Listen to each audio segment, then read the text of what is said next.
Good afternoon. My name is Marcelo Suarez Orozco, and I have the great honor and indeed the responsibility of a lifetime of serving as Chancellor of our great urban public research university. Thank you for joining us for this year's virtual Distinguished Faculty Lecture. Welcome to Mundo Zoom. Today, we are gathering to learn from three of our most impressive faculty members who've earned the 2020 Chancellor's Award for Distinguished Scholarship, Teaching, and Service. Customarily, such awards are given at commencement in recognition of our honorees' excellence in the classroom, their achievements in their respective scholarly fields, and their commitment to our university, our students, our community. Unfortunately, due to this wicked, horrific pandemic, which continues to disrupt so much in our daily lives, we have yet to be able to formally honor in person our distinguished scholar awardees.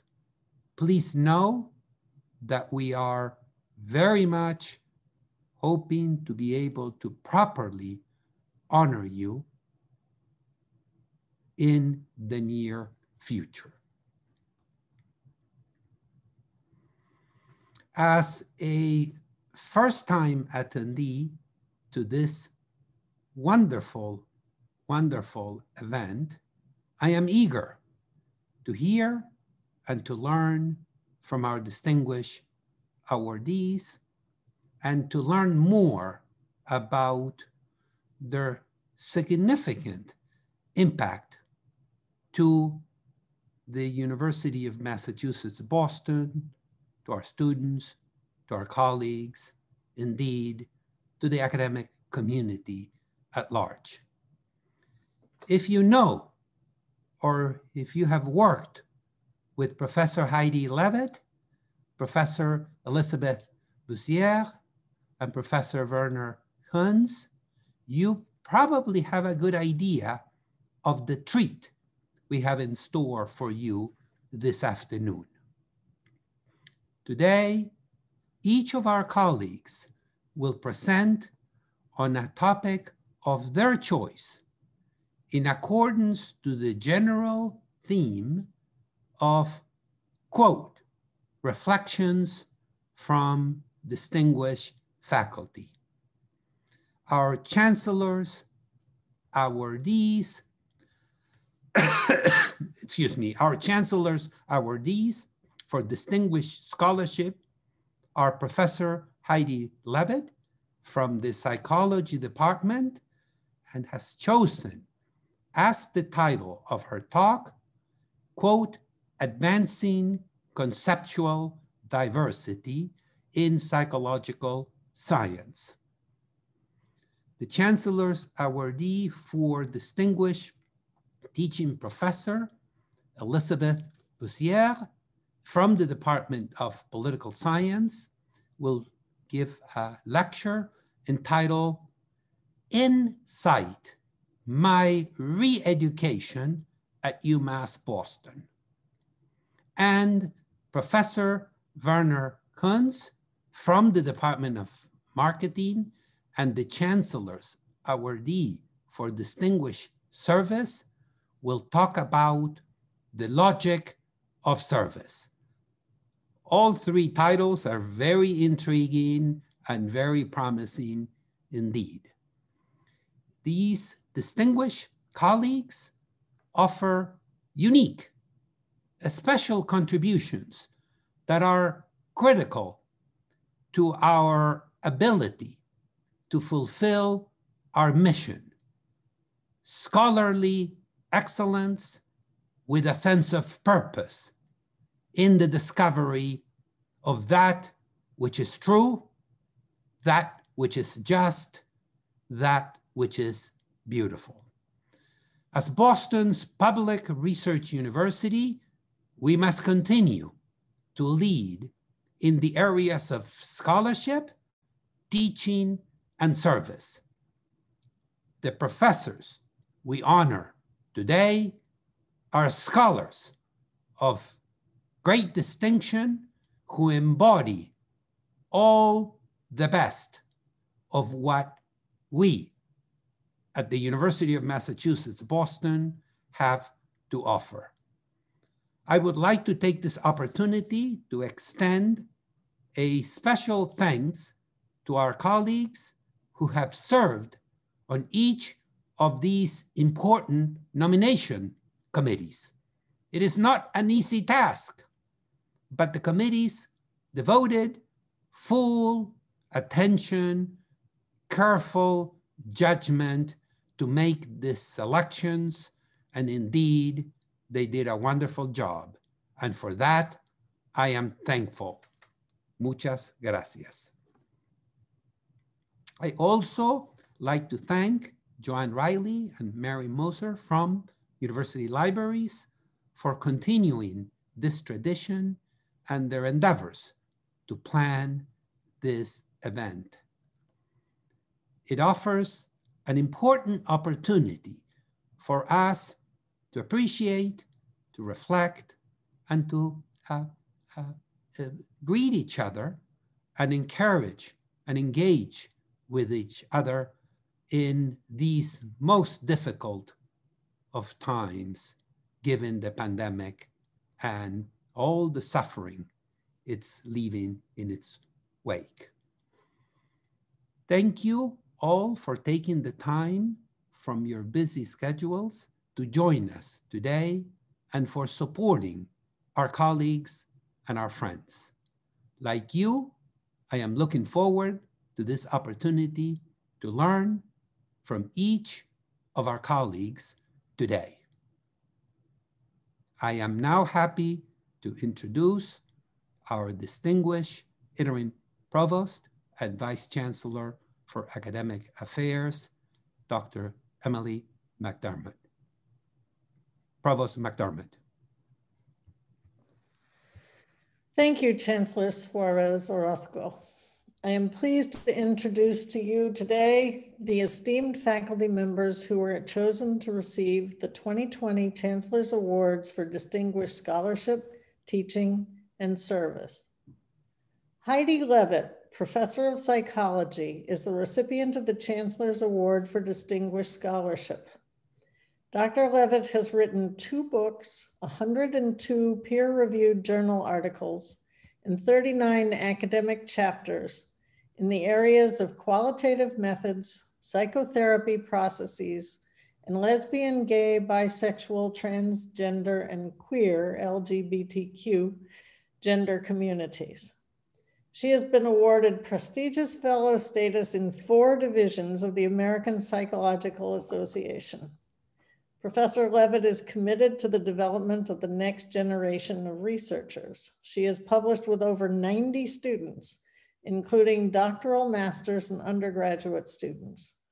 In addition, 138 of her 225 conference presentations have been conducted with student co-authors. Her scholarly productivity has been extraordinary, and the impact of her work has been exceptional.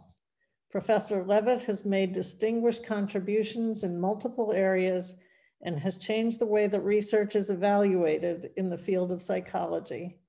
She is richly deserving of the Chancellor's Award for Distinguished Scholarship. The topic of her talk today is Advancing Conceptual Diversity in Psychological Science. Elizabeth Boussiere, Professor of Political Science, is the recipient of the Chancellor's Award for Distinguished Teaching. Since Professor Bussière began teaching at UMass Boston in 1988, she has stood out among her peers for excellence in teaching. Her primary focus in the classroom is on the American judicial system, an area in which she regularly teaches 3 upper-level classes. Additionally, through her frequent offerings of first-year and intermediate seminars, she has brought the issues and concerns raised in her advanced courses to a wider audience. She has received high praise from students in virtually all her courses, both for her work in the classroom and for her commitment to mentorship outside of class. She organizes opportunities for students to interact with professionals, particularly in legal careers. She has also successfully guided students to seek law school admission and to go on to become practicing attorneys. Because of Professor Bussière's record of dedication to her students, she has been awarded the Chancellor's Award for Distinguished Teaching. The topic of Professor Bussière's talk today is Insight, My Re-Education at UMass Boston. Werner Kunz, Professor of Marketing, is the recipient of the Chancellor's Award for Distinguished Service. Professor Kunz, a leading authority on digital and social media, has been a faculty member at UMass Boston since 2007.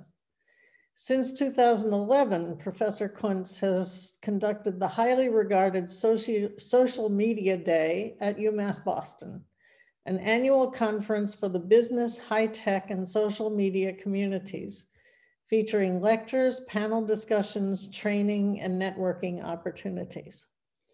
In 2014, he founded the Digital Media Lab, a financially self-sustaining lab at UMass Boston that seeks to turn academic research about digital and social media into real-world application insights.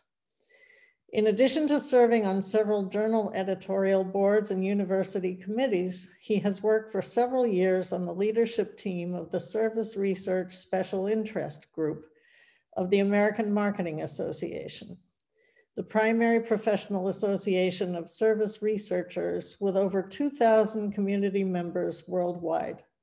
For all these reasons and more, Professor Kunz is unquestionably deserving of the Chancellor's Award for Distinguished Service. The topic of Professor Kunz's talk today is the logic of service. So first, I introduce Heidi Levitt. Thank you for that lovely introduction. And I'm just so pleased and honored to be receiving this award. And would like to thank my department, as well as especially Jean Rhodes and Paul Nestor and our DPC who nominated me. And to, I guess, just share that I'm just so pleased to be in a department that is such an exception to some of the issues that I'll be talking about today with you all. So I'll introduce myself for a little bit. I am a researcher who draws heavily from constructivist approaches to mixed methods research. And my approach to psychotherapy is integrative. I'm largely centered in feminist, multicultural, anti-racist, and humanist approaches to therapy, but also integrate psychodynamic and CBT into my therapy and my teaching. And my research, which I'll talk about today, primarily focuses on psychotherapy and LGBTQ research. I'm a psychologist, and so many of the issues that I'll be speaking about pertain to psychology, but I think holds relevance to a broader sphere of social sciences. And during the next 15 minutes, I plan to share with you a few findings from a research study and want to invite you to consider with me how the methodological assumptions that we make can act to limit conceptual diversity in unexpected ways. And I'll be describing my efforts towards challenging those limitations. First, I'd like to define scientific objectivity. So this will be at the center point of this talk. So the Stanford Encyclopedia of Philosophy defines this term as the idea that claims, methods, and results of science are not or should not be influenced by particular perspectives, value commitments, community bias, or personal interests.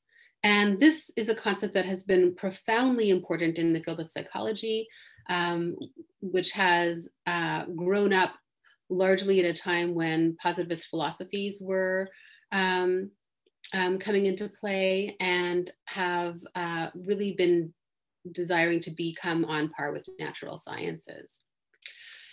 In the face of this, though, there have been many critiques that have been put forward, especially since the 1960s and 70s, by social psychologists, constructivists, critical theorists, and qualitative researchers who've argued that maybe this idea isn't so relevant because of limitations in our methods, and because our subject matter and methods maybe should differ, because humans are different from natural science subjects. We have subjectivity, we're situated culturally and socially, and so maybe this shouldn't be such a thing. So I conducted a research study with my qualitative methods class in which we asked, what is scientific objectivity, to methodologists who are leading methodologists today. So we found methodologists from a broad range of epistemological backgrounds and asked them this question. And I'm not going to go into the class structure or really the method of analysis grounded theory that I used. There's references here, and we have published the article so you can read about it more in depth if you like. But I'm going to summarize three of the main findings, and I'll be referring back to these through the talk. So these were common beliefs of expert methodologists, the top of their field in different areas in psychology. First being that methods do not ensure objectivity. So we found that contrary to the way we tend to teach methods, methodologists talked about how subjectivity and objectivity are always intertwined in every method that we use. And that despite that, the processes that are associated with subjectivity tend to be stigmatized in our field and we tend to try to erase them or look down on them. Second finding was that critical perspectives are needed to center margins, because as a field, we tend to look at the dominant perspectives or the average perspectives, and otherwise these experiences aren't seen or understood. And third, that it's really necessary to have methodological and epistemological pluralism, because every method that we use has errors that are baked into that method. And we need a diversity of different approaches in order to counter the errors and the biases that are in everyone. A prominent statistician, author of many textbooks, said it's rarely the case that there is a single best method for addressing a question in science. And if there isn't, then what your job is to implement different methods, and where each method has a different bias. And here's the critical part. You have to be aware of what the bias in literature is so far. So you can go out of your way to represent the other biases. It requires good critical thinking about what biases have not had sufficient investigation. So here's a strong endorsement for pluralism. And yet at the same time, when we look at our teaching and our textbooks, we find that especially when we think of undergrad education, we don't talk about diversity in epistemology. And we really only are centering methods in post-positivist perspectives, which endorse that definition of objectivity that I shared with you earlier. So we're looking closely here now at these three problems that common opinions across the methodologists. First one, that methods don't ensure objectivity, and subjectivity and objectivity are intertwined, but subjectivity is stigmatized. And in psychology, we have qualitative methods, and mixed methods have been heavily stigmatized, much more difficult to publish, and historically to obtain grant funding, and fewer resources and education built around those approaches. So my work has been to try to counter that in a number of ways. One way has been sharing different task forces to develop standards for qualitative methods so we can more clearly communicate how to assess rigor in these methods. And notably, or something I'm most pleased with, has been the recent publication of the APA publication manual, which is a central guide for social science journal publishing, in which we introduced new journal article reporting standards for the first time that are meant for qualitative and mixed methods publishing.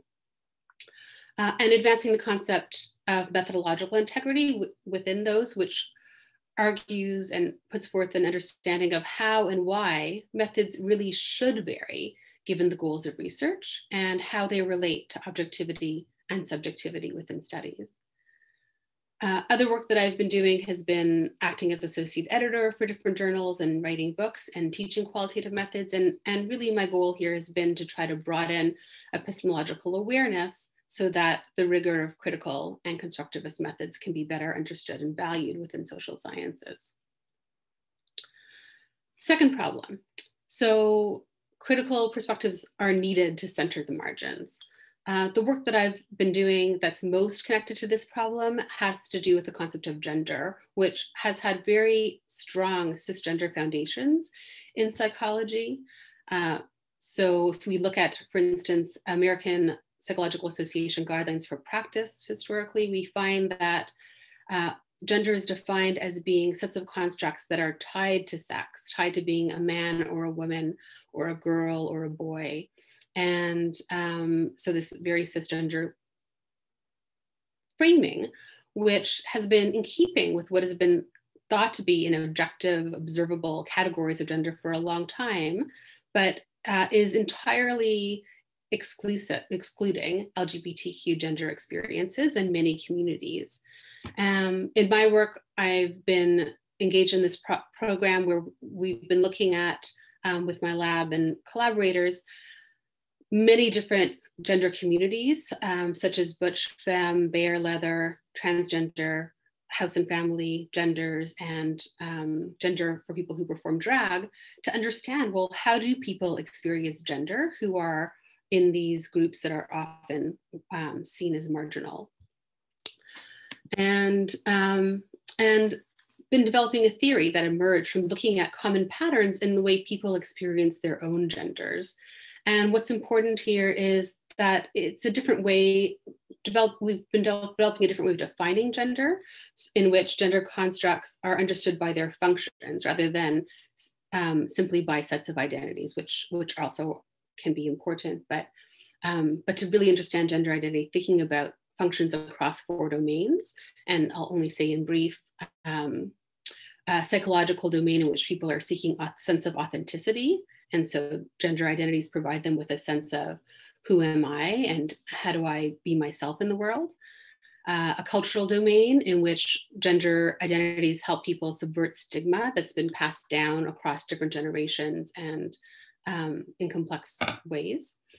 Interpersonal domain in which people are looking for security and belonging in a gender community where they're valued and are seen as having a different form of status. And a sexual domain in which gender allows a community to shape aesthetics, in which gender experiences that were not valued or were very heavily stigmatized and rejected now become the focus of desire and really develop community members' sense of self-esteem.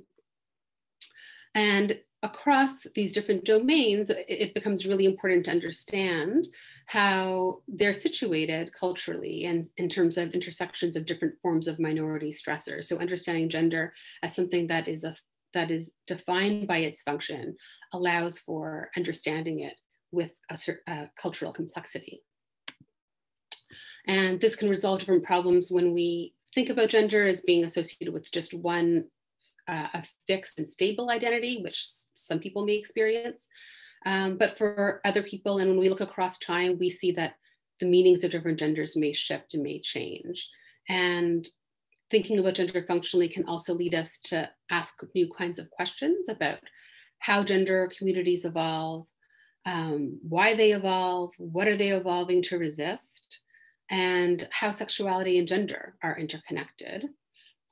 Also, this can allow us to think about developing interventions for communities and activist strategies that are really developed to foster and build upon the strategies of resistance that are particularly important to a gender community. I'll switch to the third problem. So here, advocating for methodological and epistemological pluralism to counter errors, right, that we see in every method. So this strongly endorsed sentiment across methodologists. But yet what we see in psychology is that we have a history of promoting lists of evidence-based therapies and clinical practice guidelines that really disregard decades of process research and qualitative research that have been conducted in our field, and that really focus heavily on interventions as conceptualized by therapists and not as much on clients' reports on their own experiences of therapy and of change. Clients having lesser power in the therapist-client relationship and in the researcher/therapist-client relationship. When we ask clients about what works for them, the way they talk about change tends to be very different than the theories that clinicians use. And as a result of this, different sorts of valuing, the psychotherapy traditions with research cultures that are marginalized are currently at risk of disappearing in clinical psychology in the US. And more people are writing about the concern of a monoculture where we're conducting training without theoretical diversity or with very limited theoretical diversity, leading to compromised training possibilities and weaker conceptual abilities in future generations. Work that I've been doing around in this area has been to try to promote integrative and qualitative meta-analyses in the field. So how do we pull together qualitative findings that have been developed from a broad range of psychotherapy orientation research cultures so that we can base our guidelines and our understandings of how change happens and what we recommend across different psychotherapy orientations and research cultures and philosophies of what mental health is. I've been working to center clients' experiences in therapy and writing from the client's perspective frequently, and also thinking and writing about the unique ways that power can be conceptualized differently and I think more comprehensively when we are integrating feminist, multicultural, and humanist psychotherapy orientation beliefs within many therapies that we are conducting or cross therapies. To sort of make sense of this, across this presentation, I've discussed how having a narrowed epistemological perspectives, as indicated by the sentiments of the methodologists that we research, can result in limitations in conceptual diversity in a number of ways. It can limit the methods that are valued within a field. It can limit the way we define what subjects we study and what we see as centered and what we see as marginal and exclude. And it can limit the practice and training philosophies that we endorse. These processes are all very intertwined and cycling in systems within our field. But instead, the hope is that we can also decide to generate language to support the capacity to ask different questions and to develop dialogue that moves across perspectives. We can move to define our subjects of inquiry in new ways that have more complexity and that have greater fidelity. And we can value practices that are philosophically diverse and consciously develop systems that support that philosophical diversity. This work, I believe, will help us develop more comprehensive understandings of human experiences. And creating these models for alternatives has seemed very essential to me. And I just feel very fortunate to be able to be in a program that supports this kind of work and a university that does so as well. I'd like to thank so many collaborators who have been instrumental in my work across these different areas. And with that, I'll turn the camera over to Elizabeth Bussiere. I'm looking forward to hearing talks of my esteemed colleagues. Thank you very much, Heidi. Thanks to the Chancellor as well as to the Provost I just want to say at the outset, if there's a little bit of noise in the background, my husband is on a Zoom call that he could not avoid. And so I'm not going to have any cute cats or dogs running in or a dog barking, but you might hear my husband in the background. So I apologize for that. So before I begin, I just want to check my time here. I wanted to, like Heidi, I wanted to thank my department, particularly my department chair, Layla Farsak, and my DPC chair, Paul Coert, who put together the nomination packet for this award. I also wanted to thank two of my early bird colleagues, Caroline Kasha and Ursula Tafe. They're my morning buddies on Wheatley 5, where we've had countless life-saving conversations about teaching before we've all run off to classes. I'm also grateful and thankful to my colleagues beyond the department, from whom I've learned so much about teaching, and particularly Neil Bruss. I want to thank the members of the Teaching Award Selection Committee, particularly Shoshana Ehrlich, for whom I have so much respect as a brilliant teacher and a legal scholar. I thank my former and current students. And finally, the person without whom I would not be at UMass Boston, which is my colleague, Paul Watanabe. He was the department chair when I was hired. And it was because of his vigorous advocacy of me that, or among other reasons, that I wanted to come to UMass Boston.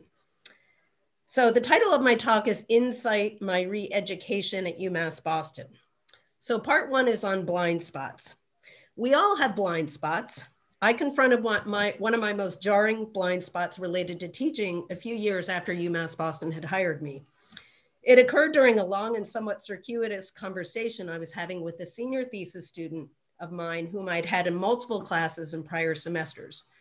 She had immigrated from Russia to the United States in her teens, and she had a certain patina of cultural sophistication, proudly telling me that she had read many of the great works of Russian literature and philosophy before the age of 18. The conversation culminated in Elena telling me that she had finally, quote, figured out something, unquote, about me, her professor, that had long puzzled her. Professor Bussière, she said, I used to think you wore frumpy clothes because you lacked fashion sense. But now I realize you do so because you want your students to hear your ideas, but not necessarily, or not really, to see the physical you. Though completely disarmed by her observation, I realized that Elena was onto something. I wanted metaphorically to be invisible in the classroom, to exist as a non-corporal entity, inspiring intellectual curiosity and a genuine love of ideas, without the distractions of the body.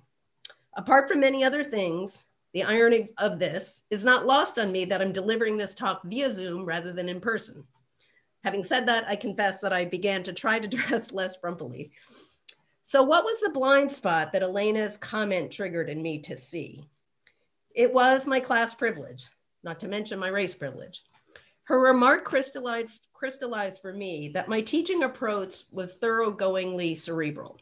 I assigned a lot of reading. My class sessions focused on close textual analyses in order to explore the logic of ideas, their intricacies, their nuances, their contradictions. In class, I asked students a lot of academic questions about the text. And while I certainly prompted my students to apply their academic insights to contemporary problems of concern to them, I was a little uncomfortable with freewheeling, passionate debates, not because I saw them as unimportant to their own lives, but because what I valued more was to engage students in close and indeed sometimes tedious textual analyses. The result of that was that some students were left bedeviled, if not actually alienated, by our author's strange vocabulary and sometimes inscrutable meaning. Much of what I assign are court opinions, Supreme Court opinions. So this approach, it dawned on me, reeked of class privilege for two main reasons. First, it presupposed a set of material circumstances unique to my social class and not shared by virtually all of my students. That is, plenty of time, a quiet place to study, the physical and social conditions right for sustained reflection, uninterrupted by the need to get to a job in order to help the family make ends meet. This class-based luxury struck me as conferring on me what I've called a privilege of solitude. Second, my teaching approach implicitly assumed that understanding the parameters and precision of ideas in their abstract forms was somehow more important than employing the insights in order to illuminate the nitty-gritty ways that my students' lives were being riven by social injustices. I know I'm exposing a very naive dimension of my thinking. I'm hoping that my candor has some value for some in the audience. Let me just add in my defense that this approach wasn't completely blind in that my motivation reflected a deeply egalitarian commitment.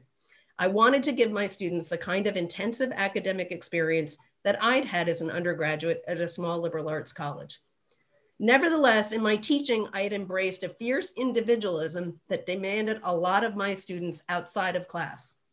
In short, although I knew that Elena was one of the students who had thrived in my classes precisely because of those high academic standards, after all, she was a budding expert on Tolstoy, more students were stumbling in frustration. So part 2, what to do with this insight about my blind spot.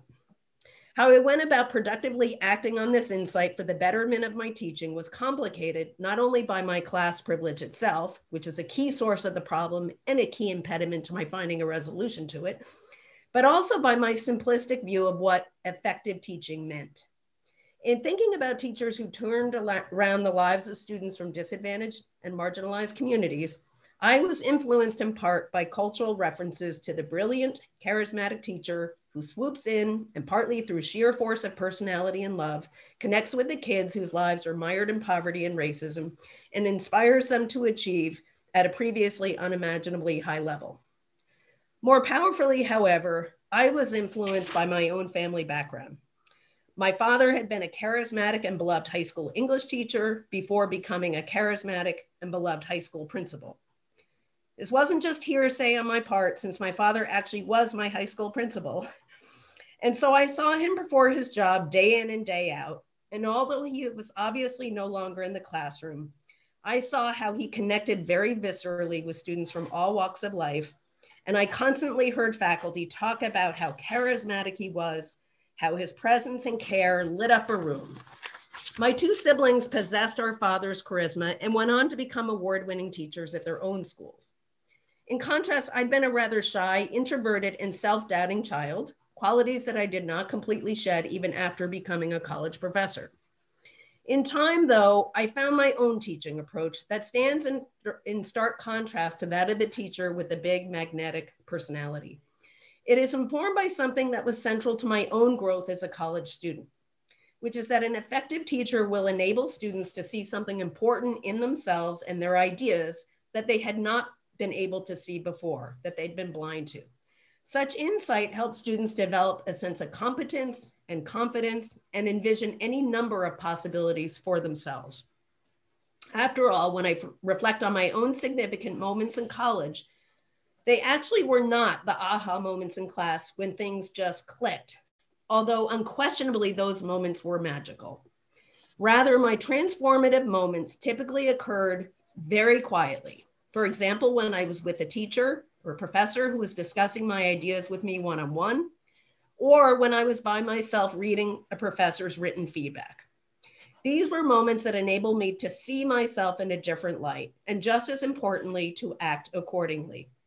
So although I obviously could not reproduce for my students the material conditions that had allowed me to have a privileged college experience or the accoutrements of that experience, which included Thursday night candlelight dinners at the dorm and the houses at my all-women's college, to which students were strongly encouraged to invite their professors for engaging conversations, I could strive to instill in my students the kind of confidence and sense of self that my professor had helped to instill in me. And so that became my way of harnessing my class privilege for the good of my students. How have I done this?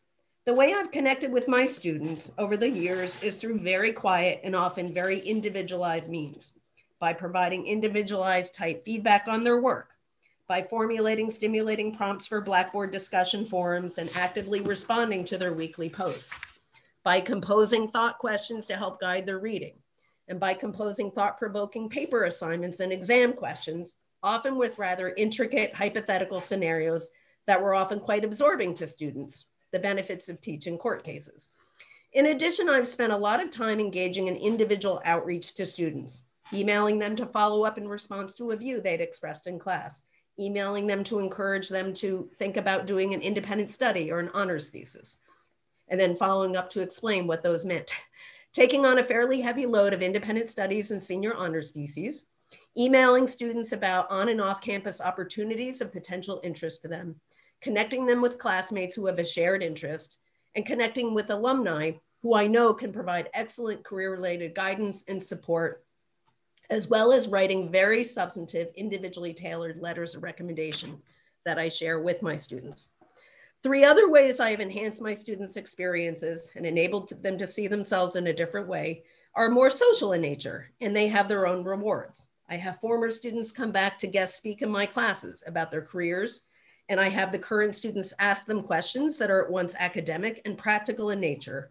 And even more importantly, I think it's important to have current students see one of their own, sharing their expertise and in a position of respect. I also organize an annual alumni career event on campus where I bring back mainly former students of mine who've gone on to law school or graduate school and who provide insights to current students and give advice about the application process. And I've been taking the lead among faculty in organizing the department's annual senior dinner for graduating seniors. This dinner, along with the alumni event, is the highlight of my year, for we're one of the few departments on campus that invites all of our graduating seniors and not just those receiving departmental recognition. And we use departmental funds and some alumni fundraising to help pay for the senior dinner and allow each senior to bring a guest. It's also a chance for my departmental colleagues and me to share the joy and pride in a relaxed and celebratory setting.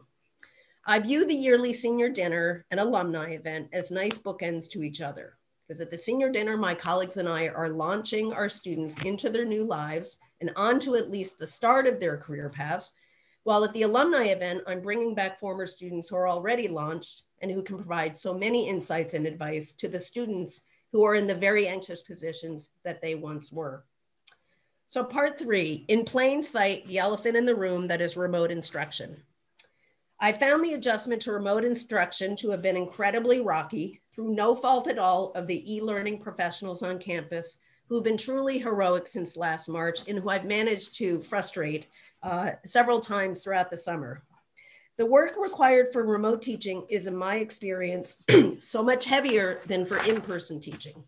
I'm inept with technology as well, and that doesn't help.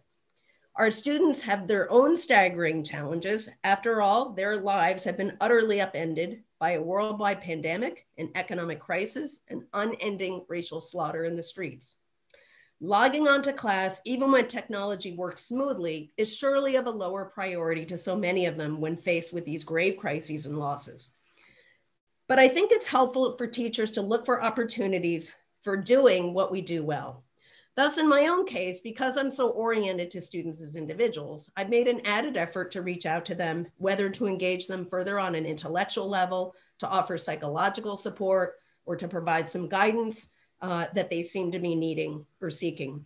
And while I sorely miss the energy and intimacy of having in-person interactions in the classroom, I've had so many joyful and meaningful communications with students during the last 8 months via email, Blackboard Collaborate, or Zoom. I'll provide 2 examples from just the past week and one that was a number of years ago. The first, last Saturday, I received an email from a student of mine for whom I'd written a dynamite letter of recommendation for his law school applications, in which I shared with him. The letter explained and documented his exemplary academic and personal attributes, including his deep and abiding empathy for those he calls the underdog.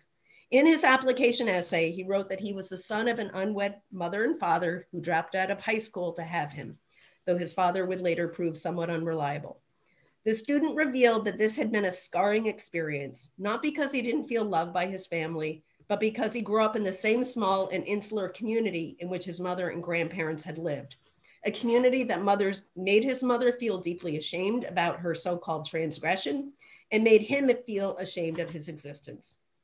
After receiving my letter of recommendation, the student emailed me back and said that it made him tear up because no educator had ever spoken about his academic abilities or personal story in the way that I had. Most importantly, my letter had given him new insight into what has made him such an outstanding student and such a caring human being and politically engaged citizen. Just see what my time is here. The second example involves a former student who graduated around 2000. We'd remained in touch while she was attending law school in Boston, and later when she was working at one of the nation's top law firms in the city. Years later, she informed me that she was moving out to San Francisco, that she and her fiance could live under one roof. However, I hadn't heard from her in close to a decade. But on the day before Thanksgiving last week, she emailed to say that she had long wanted me to know that she had felt very fortunate having had me as a college professor, because the rigorous work she did in my classes and the detailed feedback I had given her on her work enabled her to envision herself becoming the accomplished lawyer that she had strived to become. It was learning how to think analytically, how to pose probing questions, etc., she said, that enabled her to succeed in law school and in her legal career. The third and final example predates the pandemic, and indeed predates the routine use of email, believe it or not, which dates me. But this is a reminder of how worthwhile it is to go the extra mile for UMass Boston students. The student was a single mom on public assistance who was juggling being the primary caretaker of her two children while working at a pitifully low-wage job and carrying a full course load. Hearing me emphasize in our class that students should apply for the departmental scholarships, that they should not screen themselves out thinking that they would not have any chance of winning it, she applied for one of the scholarships. I was the chair of the selection committee that year, and so I saw that her GPA of C made her the academically weakest applicant in the pool that year. But her essay was hands down the most compelling. In my, quote, rejection letter, unquote, to her, I explained that while she had not won the scholarship, she should be enormously proud of her accomplishments and her resilience. I encouraged her to reapply the following year when she would have one more year of college under her belt. She wrote me back a thank you letter through the Postal Service, thanking me for sending her what she said was the nicest letter she had ever received, even though it was a, quote, rejection letter, and that she was going to frame it and hang it on her wall so that she would be able to reread it every day. Every time I reflect back on this story, at the time wondering if I was being too obsessive compulsive in writing individually tailored rejection letters to each person in the applicant pool, I think that doing more for our students is generally worth doing. Thank you. And now I'm happy to introduce Werner Kunz for his talk on service. Thank you very much, Elizabeth. That is great. So thank you for the introduction. It's an honor to receive this award. And I want to thank first all my colleagues of the College of Management at the University of Massachusetts who supported my application here for the Service Award. Just representative, I cannot mention all of them. I just want to mention my chair, Raymond Leo, and our interim dean, Bandhu. And you will see later in my talk that also I'm thankful for a lot of people, especially when it comes to the social media days, what the provost was already mentioning. So there are a lot of people that you meet on your service route. And I shouldn't forget Self-Sick. And here I want to thank Ray Fisk, who brought me to this kind of journey. You don't know who is Ray Fisk, but you will see he influenced this here. So let me start. So I'm a professor of marketing at the College of Management, and service could mean a lot of things for a lot of people. So where do you use service, especially in which kind of school you are and other things. So a challenge for me when I give a talk is usually before I start, I look into the room and see who is there, because it could be all kinds of different things. We cannot do that remotely. It's very, very hard to do. So I hope I can adjust it, but for that, I need to ask you one short question. I hope you see in the chat now a link. So I have prepared a small poll, and I want to know who is really in this audience here. So how many faculties do we have here? How many students are here? Are there any? Or are there any staff and administration people here? It's a very simple poll. Take your mobile phone or the browsers on the other side, menti.com, and there's a code here. You find the same thing in the chat. I will use the meantime and introduce myself a little bit, give you my background in service. So I started my journey at UMass Boston 2007 as an assistant professor, junior faculty at the College of Management. That's actually a photo really from the first week. That's still the office where I'm sitting. And it was my first year, my kind of first convocation. And I do a relatively typical academic life and a process. So I do research in digital media and service technology. I did teaching, multiple courses after so many years, 13 years, of course, meeting a lot of students. And it looks like I did it kind of okay. So I got tenure and I was promoted to full professor 2019. A lot of things happened in 13 years, these things professionally, but also I should not forget privately too. My family got bigger and bigger. So I'm the proud father of 3 adorable kids. So that's me. Let's look a little bit how you answered. I hope that was enough time to answer, and this works. Oh, yeah, I have some numbers here. They're coming in here. So we have mainly staff and administration. That's interesting. So you're doing service automatically, I think. Faculty, we have some, and when we split them together, yeah, students will get them there, and others. Great. So I have that a little bit. That's very, very helpful. So let me take that back here. So you wonder maybe, why do I talk here and what is the reason? I want to do that quickly considering the time, but it's important that you understand a little bit my service journey. The provost was already introducing 2 very important projects for me personally. And it's all started with an idea. The first one was the idea of the social media days, because I do research on social media, and I realized when this new medium came around, a lot of people feel uncomfortable with this kind of medium, don't know how to use it effectively. And honestly, no one really knows. So the exchange was very, very important. And this idea was born. I thought we should do this. And I found some collaborators to work on the first social media workshop and a boot camp. And it developed to a bigger and bigger event. And it's now a full-day conference event with inspiring speakers, with workshops. The provost was mentioning that. I know that some people at UMass Boston have seen these kind of events. They have done it already 7 times. And hopefully after Corona, we can do this again. It's quite helpful, and it was doing this. There's a second idea that's pretty dear to my heart, and that is my own research community. So where I do research, and I do research and service research, I got involved in the American Marketing Association for the special interest group in service. So it's a subsection there. So it's dealing with service marketing. And I had the idea, well, the more I got involved, why is it only America? Why can it not be wider? The world is so big. And why does it need to be only marketing? We had a great community, but the people from service management should be in it. The people from service operations should be in it. And why do we meet only once per year on conference? What's quite normal in a lot of academic world. Why can't we stay in contact all the time? That was before Zoom, where we now do everything remotely. And we used social media for that. We did that. And the association is self-sick.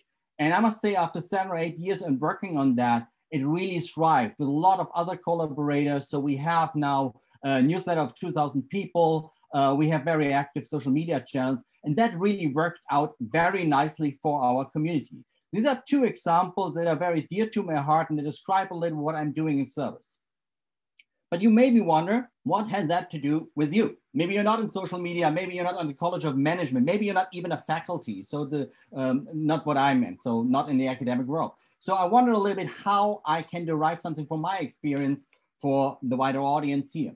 So we're all at the university, and when you're at the university, I thought, well, there are 3 things that are very, very dominant at universities. And that is, of course, hopefully you can read that: research, teaching, and service. We have heard it multiple times. So being proud on the research achievements, the publications, the citations, the patents, and all of this. Teaching, we are very proud at UMass Boston on our teaching. We are Boston Public Research University, but with a teaching soul. That is important. And last but not least, I think everyone's faculty knows it is important to give back to the community and also do service. So that is a very, very established model. Now, it depends, of course, a little bit on the context where you're working with a big university, multiple colleges, multiple departments, and priorities might be a little bit different. And even if I'm looking beyond UMass Boston, you will see, well, maybe the priority is not exactly like this picture. So it's not really balanced like that. Very often you see something like that. So it's mainly research. So research is the top priority. And you should have teaching under control and make sure that you also check off the box on service. I heard that advice multiple times. So make sure you do something for service, but don't waste too much time on it. You can do that when you have more time. You have no time for that right now. Is this advice legitimate? I think yes, it makes sense. In a context like that, it makes sense. So I don't want to criticize anyone. I'm actually lived and worked in that kind of system. So is that a critic on the system itself? Not necessarily. That's not my job here, and I don't want to do this. I will tell you where is the logic in this kind of system, even if you are working in an environment like this here. I worked in this environment, and it is really makes sense. So can you work for service if service doesn't count so super much? When I say it doesn't count so super much, it's like when I looked on peer reviews or something else, when I look on this two initiatives that I illustrated, in the years when I did them, it was not mentioned very, very often in personal reviews. So it makes sense to ask this question, but I can show you that service has a logic. And let's talk about that. So what is the logic of service? I was looking about 3 criteria that is typical for good service. And the first criteria is, or not criteria, descriptive, is for me, service has an impact. When we look on impact, well, impact is something that we mention very often in research, but in service, in my understanding, is always involved with impact. So here's a definition that you find very, very easily for services, and that service is work that you perform for someone else, and it has value for them. So by definition, whatever you do for someone else, it has an impact on that particular person. It changed his life to something better. So it might be not a big impact, but it has impact. And that's guaranteed. And there. And you will be surprised, this accumulates. If you do it as a pattern, if you do that on a regular basis, you accumulate a lot of these kind of individual impacts that you do with service. So if you're looking for making an impact, service is a good area to do this systematically on a longer run. The second thing for me is being proactive. Now, we know from service research, when you look which companies are doing really good in service research and doing a good service, how customers evaluate the service, it's not that they're taking the holistic package. It's very, very often when a customer experiences a pivotal moment of truth, we call that, when there was some company who really stood up for them and helped them in a particular critical moment. When there was one company who showed flexibility, when there is a service provider who shows a genius solution for that particular person. So remarkable moments are really what's shaping good service. And you should try to be remarkable, and you can really plan that. I mean that seriously.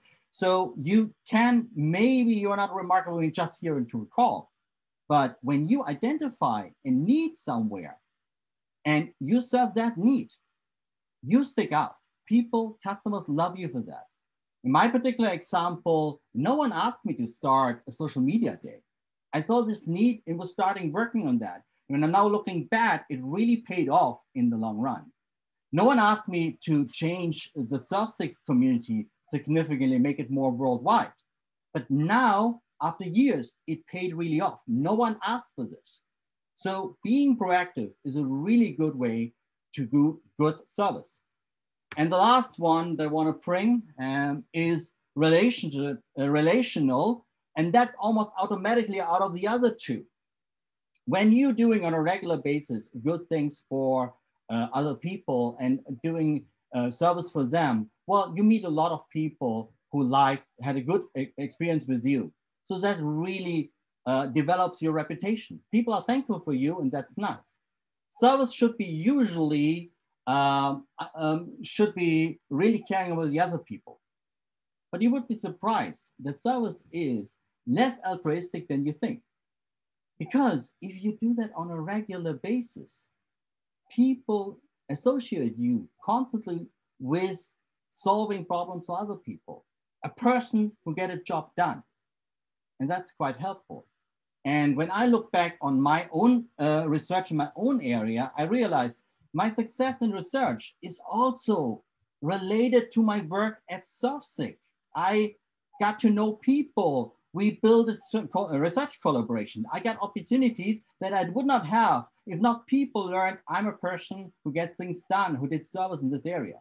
When I look on my teaching, I have now a nice kind of set of speakers from my social media days who can be guest speakers in my class.